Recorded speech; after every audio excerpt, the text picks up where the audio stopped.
Okay, let's begin the briefing. Operator Eugene Solano, I'll be keeping you up to date. We've got news that an invading LASAP squadron has just taken off from the Puna Plains, en route for an attack on our position, Aubrey Base. From their perspective, this attack is the final nail in our collective coffin. After all, this is the only base that hasn't fallen under their control.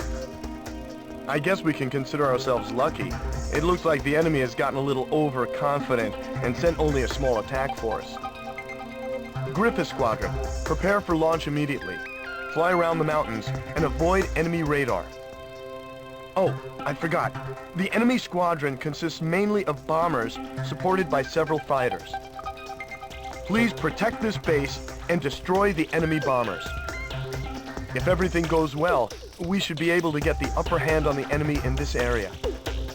All right, please prepare for launch. Let's pay back the LASAP forces with at least one defeat. One final thing. During combat, my codename will be Crux. I will keep you up to date on the battle situation, so please pay attention to your radio.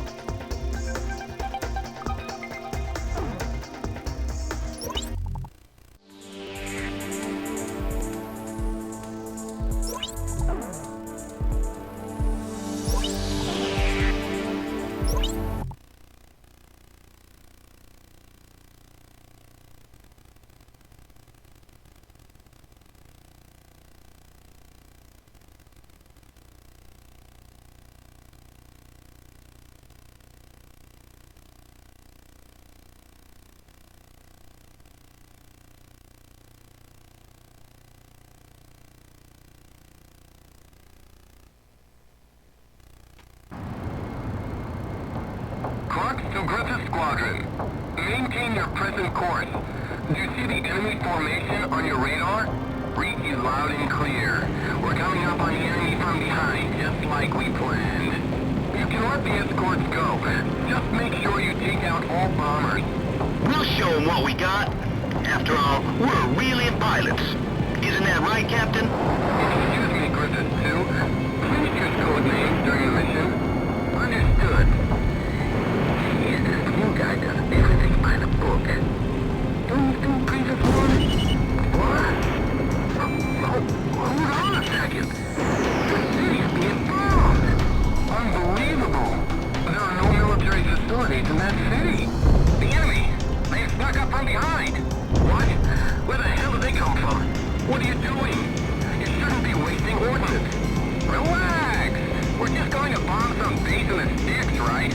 There'll be more than enough ordnance left to finish the job. One bomber down. Another one has been shot down. Where the hell is our escort? You did it! Good job! We're sitting ducks up here! Hurry up and get them down!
Hey, that better not be what I think it is. It's an SWBM! Get out of here now! What should we do? Where's it coming from? How far is it? It's no use! We're too late! Griffiths 2! Come in, Griffiths 2! Griffiths 2! Griffiths 3! Anyone!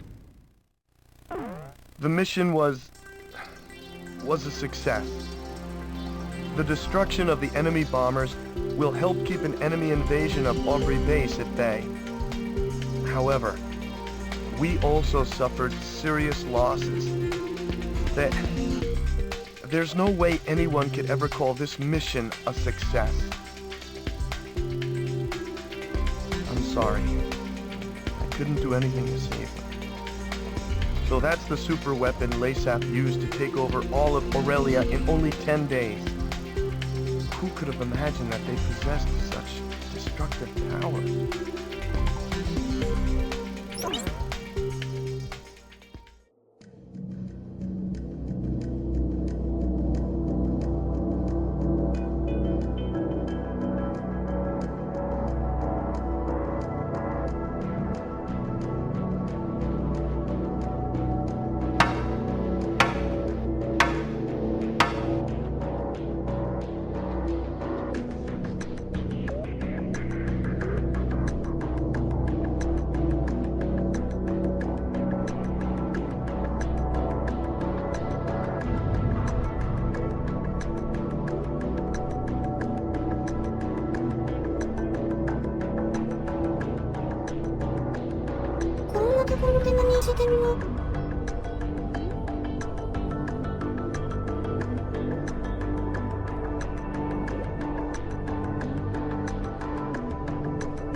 Let this be a symbol of the fury borne by our countrymen towards Aurelia. Such was the impassioned speech of LASAT's commander Diego Gaspar Navarro, as images of the Aurelian squadron's destruction over Cape Aubrey played in the background.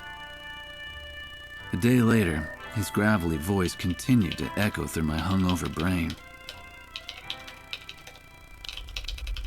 October. 1 year after the cessation of the Democratic Republic of LASAT's civil war. After the Civil War, LASAT began to set their sights on their peaceful neighbor, the Federal Republic of Aurelia, claiming retribution for years of exploitation. The invasion suddenly began. With the ever-present threat of the cloaked airborne fortress, Gleipnir, looming overhead, there was little time to react to the few concerns raised about the validity of the war. Such was the speed at which all of Aurelia fell under LASAT's control. Well, not everything has fallen into their hands, but it's only a matter of time. Looking out over the capital, Gaius Tower is both home to LASAT's Central Command and the very symbol of its power. It was originally intended to be a symbol of Aurelia's peace. How ironic. As I looked up at the sun traveling the same old path across the sky, the rays burned my tired eyes. Damn it. I just wish I could finish covering this completely one-sided war and head back home. I'll never get used to being in the southern hemisphere with its backwards seasons.